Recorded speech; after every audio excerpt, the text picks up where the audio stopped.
Moskvada güclü leysan yağışları yağıb. Az-24 az xəbər verir ki, bir neçə gündür 30 dərəcədən yuxarı isti hava şəraitinin müşahidə olunduğu Rusiya paytaxtını qəfil yağışlar bürüyüb.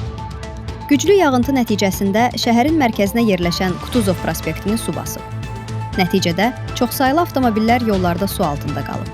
Bəzi ticarət mərkəzlərini də su basıb. Şəhərin bir sıra ərazilərində nəqliyyatın hərəkətində ciddi çətinliklər yaranıb. İldırımla müşayiət olunan güclü yağış səbəbindən Moskva şəhəri və Moskva vilayətində narıncı təhlükə səviyyəsi elan edilib. Əlverişsiz hava şəraiti ilə əlaqədar 300 briqada və 290 texnika şəhər küçələrində növbətçiliyə cəlb olunub.